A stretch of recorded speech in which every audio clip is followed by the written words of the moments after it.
This is a Grizzly G0622 bandsaw. There are other brands that look very similar. I'm going to make a stand for it, primarily from square tubing. This will raise it up a little higher, make it easier to move, and even add a little storage. Sit back and enjoy the build. There's even a few snags along the way.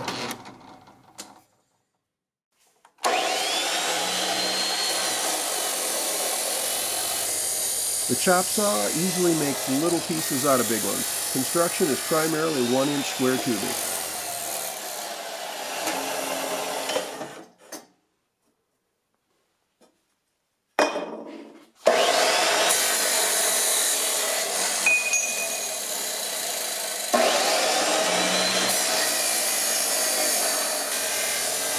The torque tube mounts are cut from this piece of angle iron. This angle piece will be the mount for the torque tube.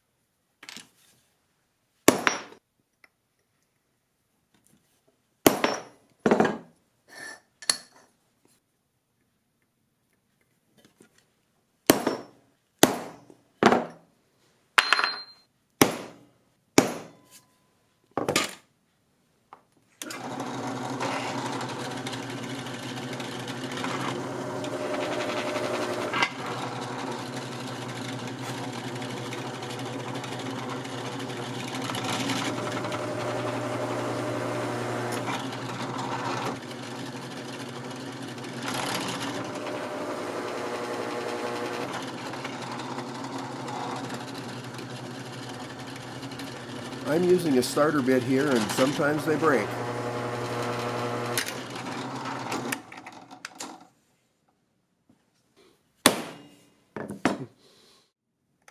This is how we recover from that broken drill bit that's in there, is we're going to drill from the back side.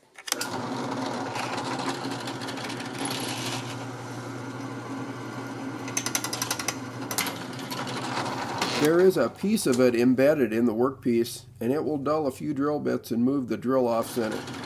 I remarked the piece and drilled from the other side to get around this. The first drill bit snagged the embedded piece and broke. The broken bit will be reground and sharpened.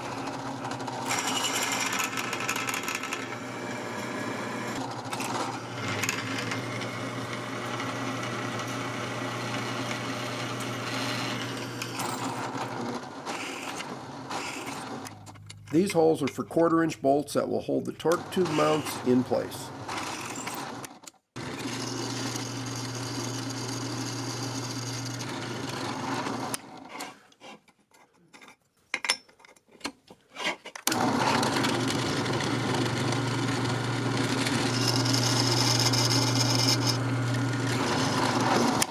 If you're wondering why that starter hole didn't go all the way through, it's because I'm out of stroke with the drill press and don't want to reset it. The wide part of the angle piece will get the larger hole for the torque tube. A starter bit is used, then one a little bigger.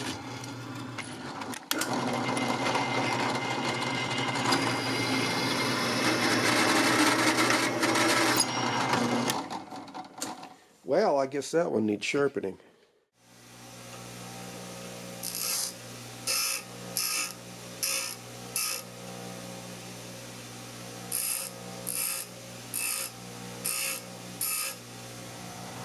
A little touch-up on the grinder and back to the drill press.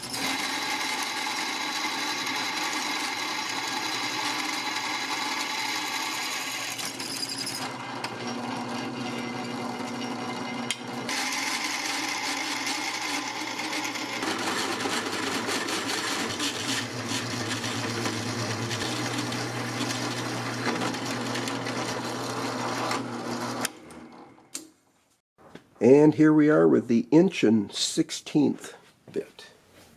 The final size is the 1/16 for the 3/4-inch pipe torque tube.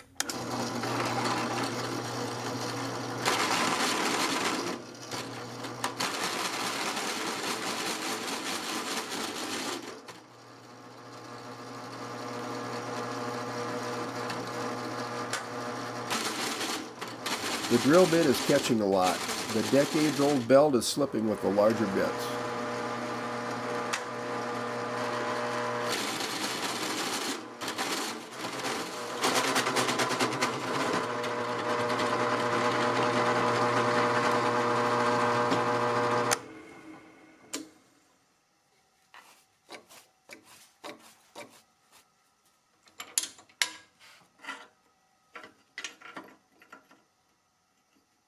We have a hole.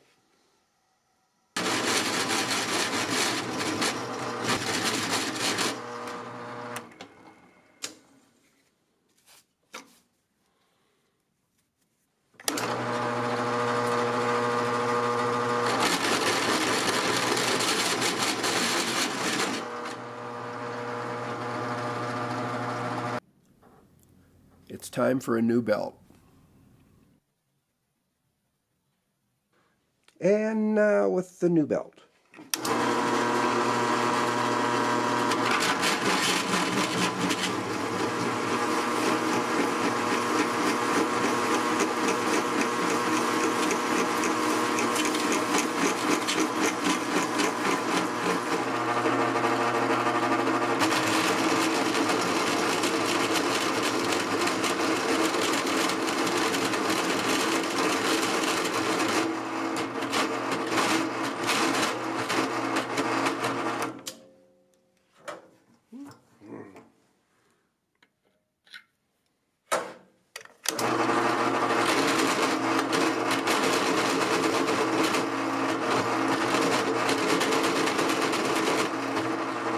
Well, darn. We just got a host of things going on. I just tightened up the spindle on the drill press. And of course, in the meantime, we've knocked a chunk out of the bit.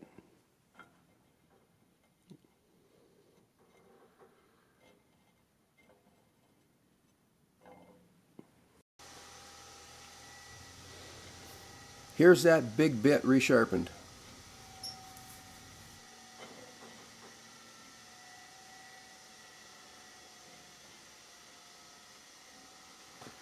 We've replaced belts, tightened up the spindle on the drill press, and sharpened this bit again.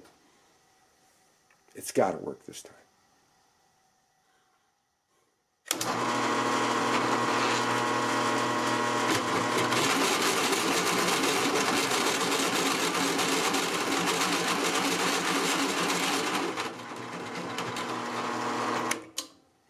That's what's supposed to happen. Here's the parts. It would have been just a little easier to assemble had I not been quite so frugal with the material and made the angle piece a little longer so the bolts could clear the torque tube. But hey, it's going to work.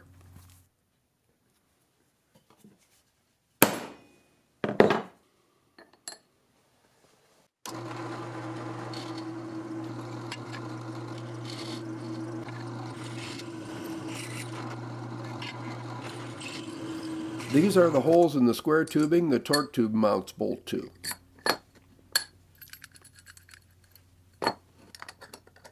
The hole goes through both sides of the tubing.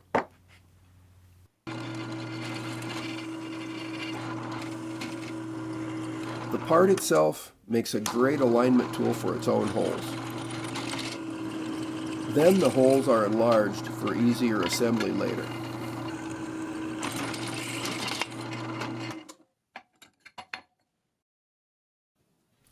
Here's the parts so far. Time to get the angles all squared up and do a little welding.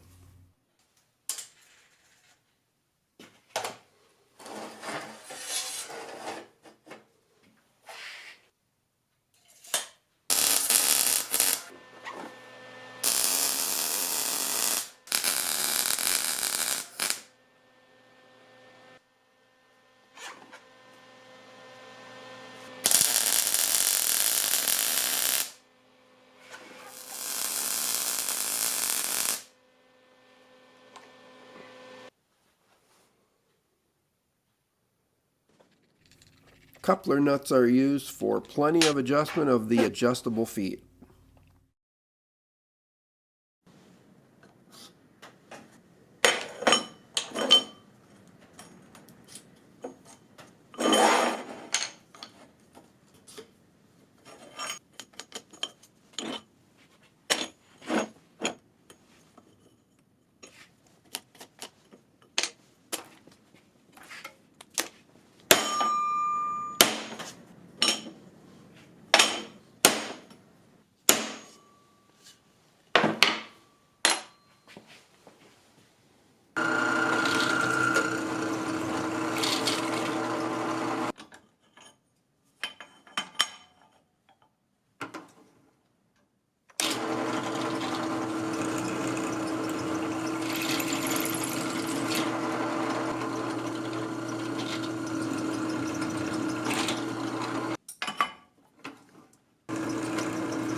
The drill press vise is loose enough so the bit will find center in the hole, but snug enough to hold it securely while drilling.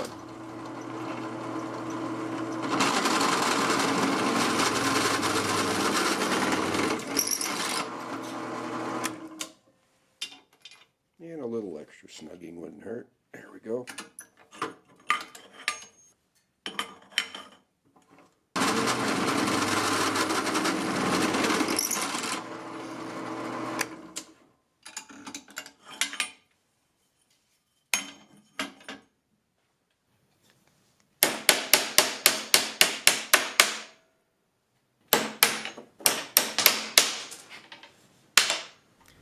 Edge to edge, a coupler nut is about 630 thousandths, and a 5/8 bit is 625 thousandths.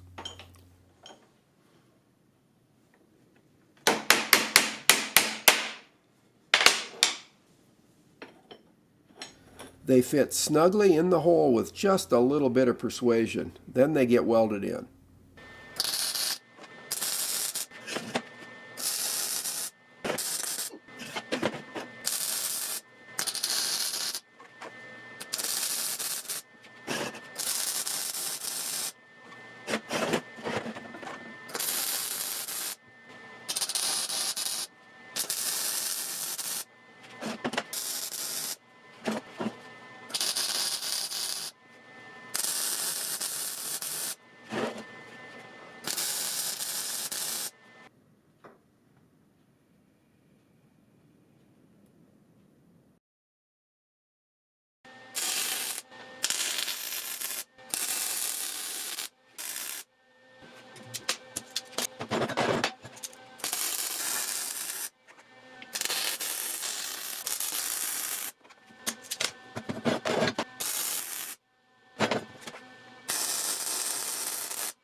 Here's the end pieces all welded up.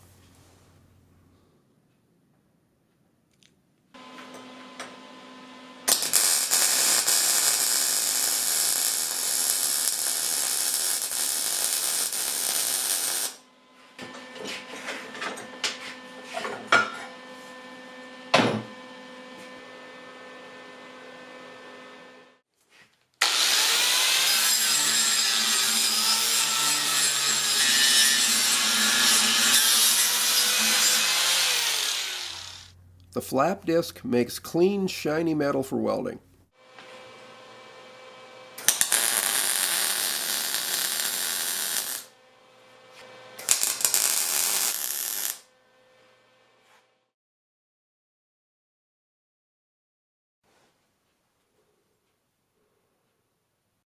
The welds on the mating surfaces will get ground down flush so the connecting piece fits well. 90-degree clamps help keep the square part square.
Before the final pieces are welded in, one end is leveled and the other end is set to match it to minimize the twist in the structure. This piece of light gauge angle under one side when clamped down is just right to make them match.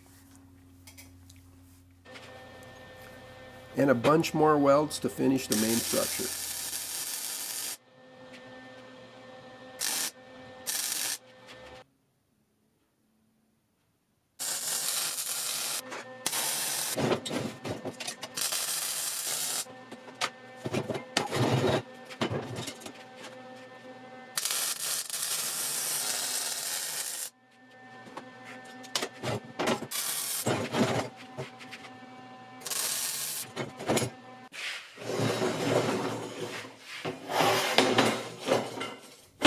Some welds are ground flush for fitting the top later.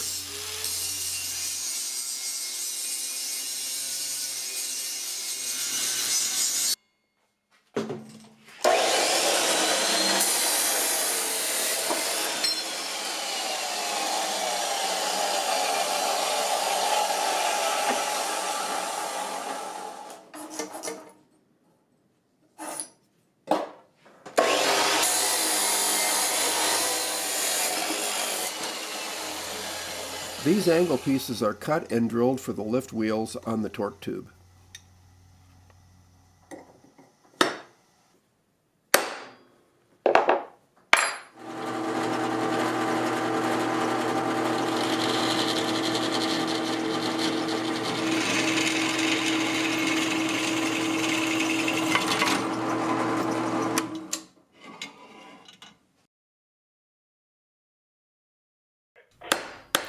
A transfer punch helps get the hole in the right spot. And then it's center punched and drilled.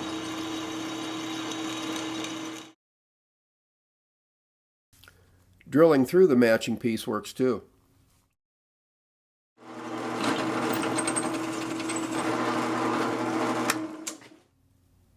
This piece will hold the lift wheels to the torque tube.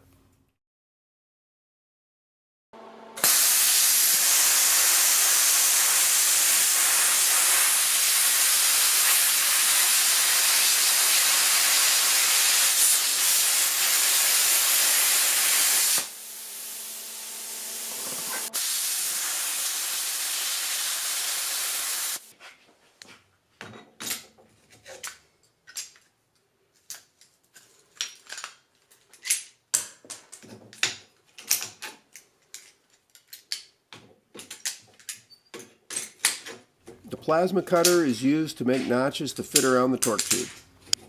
After a little grinding, they're just right.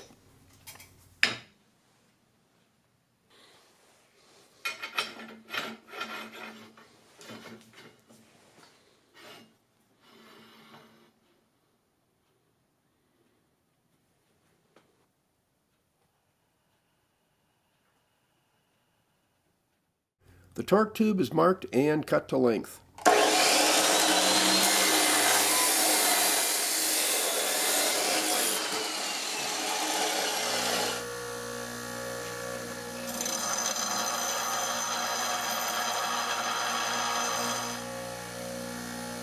I'll make a flat spot on the elbow, then drill and tap for a bolt to hold it in place.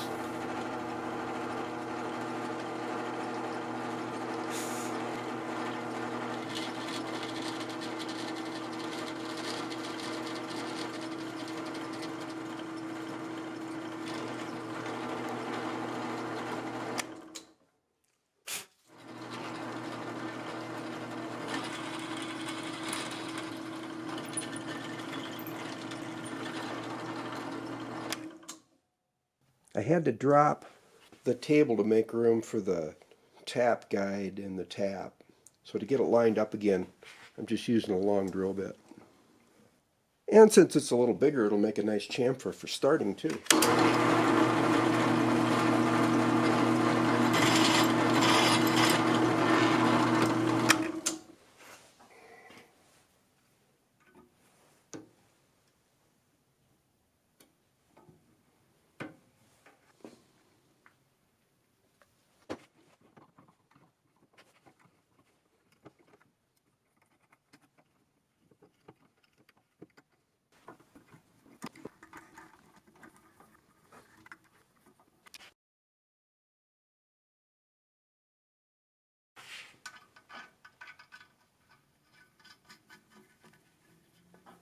Looks like it's going to work.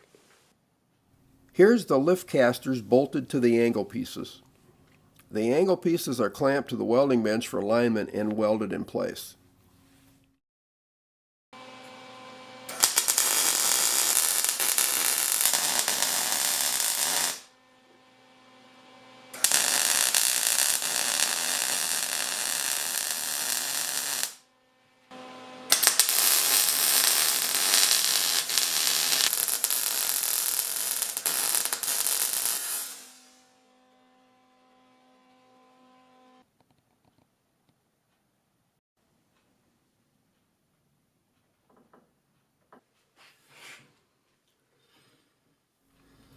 These lengths of plastic pipe will be used as spacers to hold the torque tube in position. They control the end play. And with a little fine tuning, everything fits just right.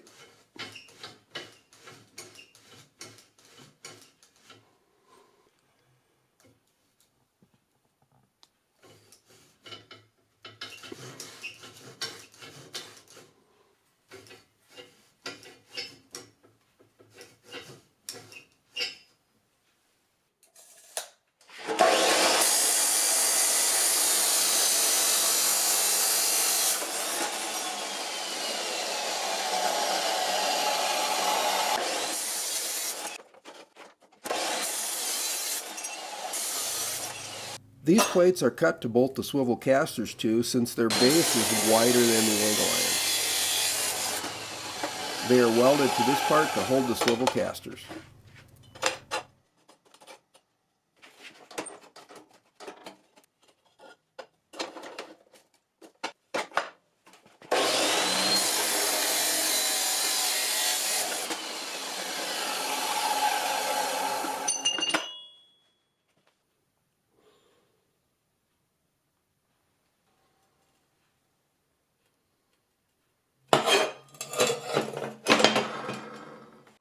And of course we need to open the holes up.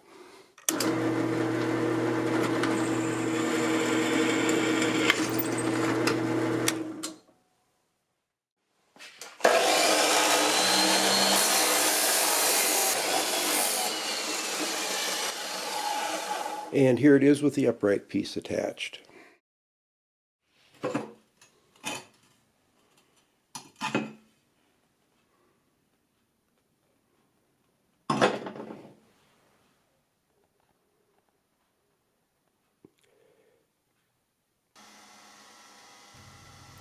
This larger square tubing is the fixed portion the moving section goes up and down in.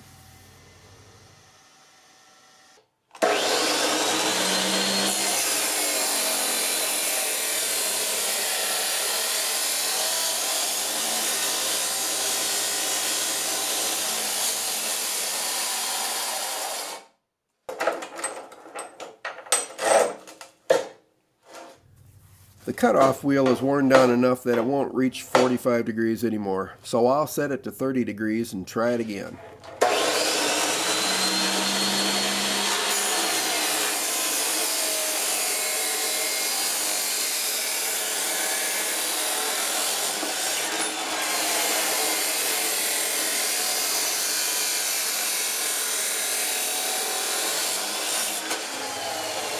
And now square it up again to make another piece.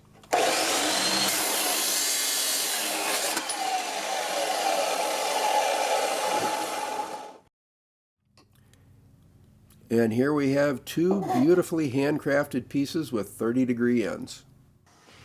Here they are with the ends all closed up. They're welded to the main structure to support the lift mechanism.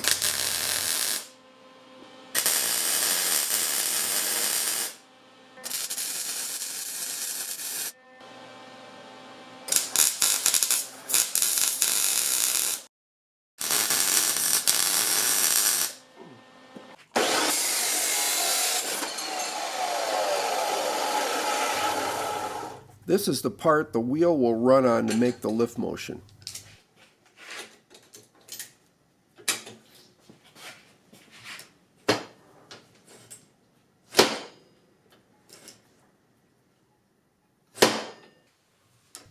Now that there's some moving parts, I just got to play with it.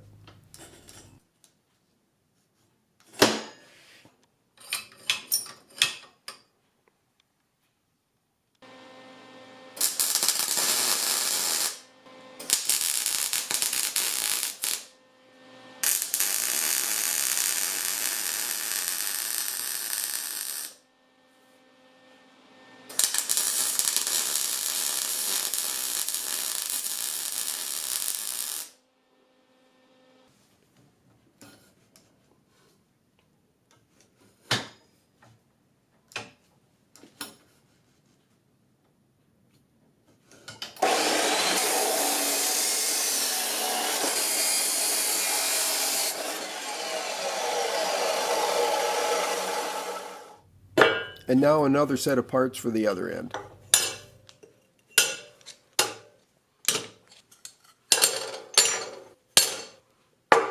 And the outer slidey piece too, that doesn't move.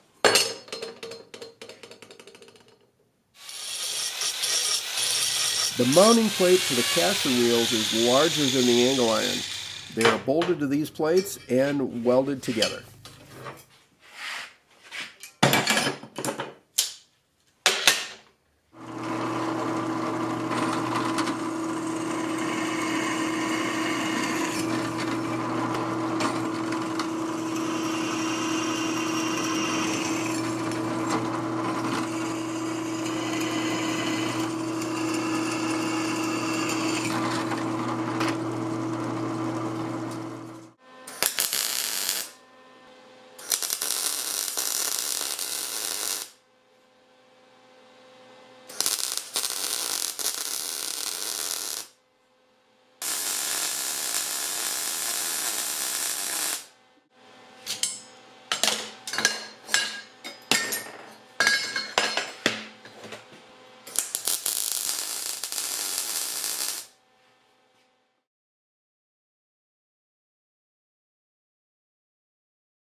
I'll mark the handle and cut it to length.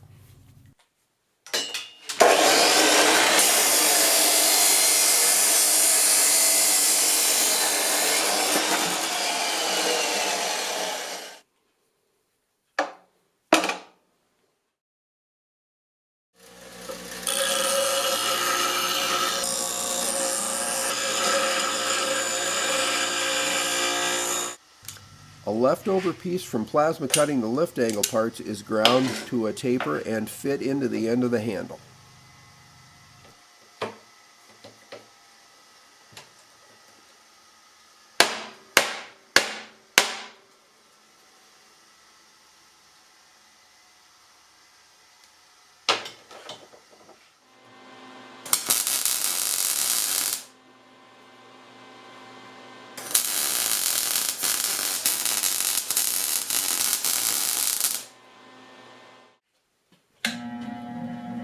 Then weld it in, ground, and sand it smooth.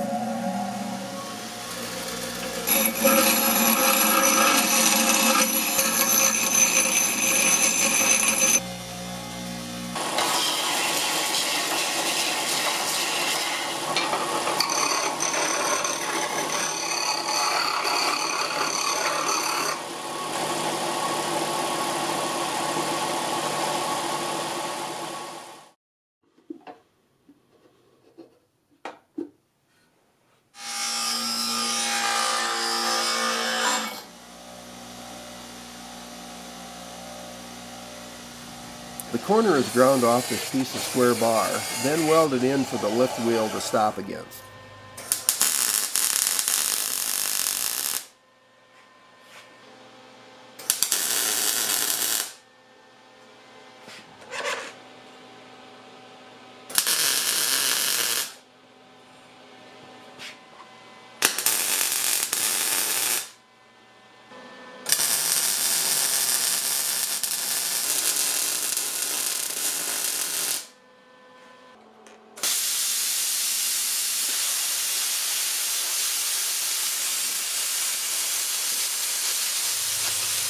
The top is cut from a sheet to just the right size. An angle iron is used to help make a straight cut on the end. It's a little slow to start off with. Once I picked up the pace, I got a really nice cut.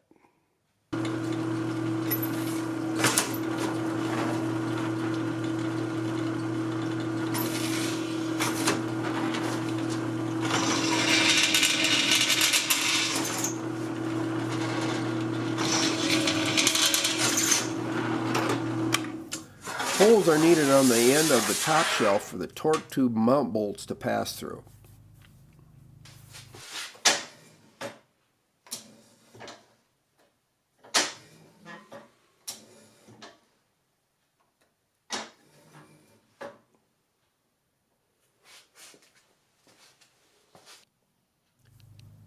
The top is clamped and welded on.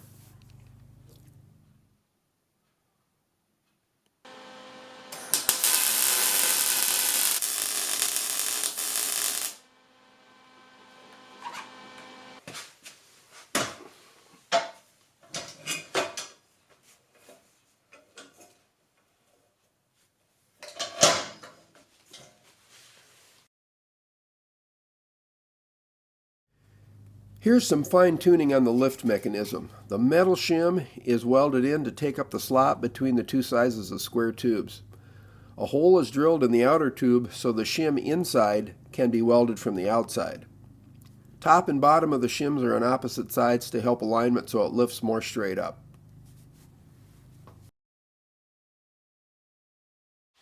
Okay, let's see how she works. Up. Down,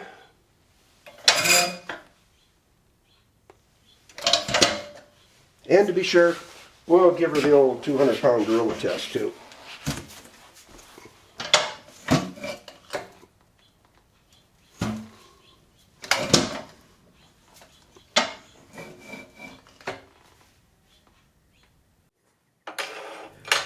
These are 2-inch wide pieces of steel with a bolt hole through one end, cut at an angle to clear the stand structure. The holes in the saw corner brackets weren't used because they're too close to the edge of the stand for hole drilling.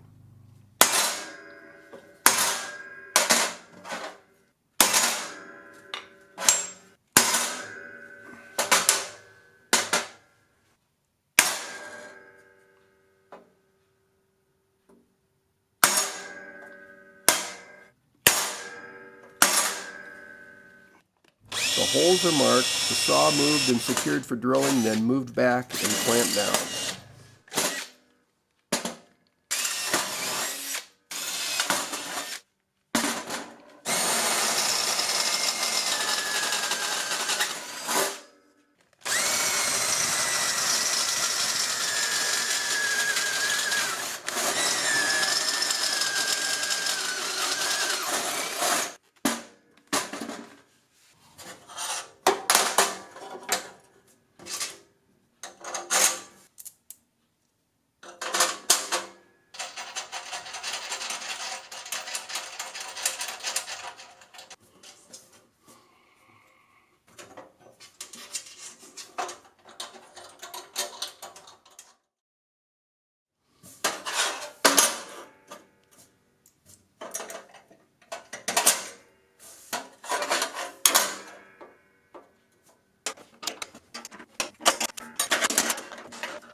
It's easier to move now and a better work height.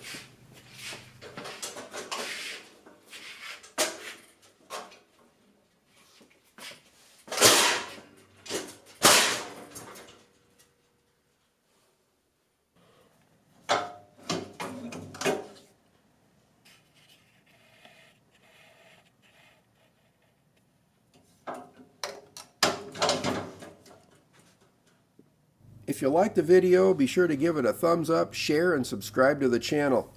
Check out the links in the description for more info. Thanks for watching.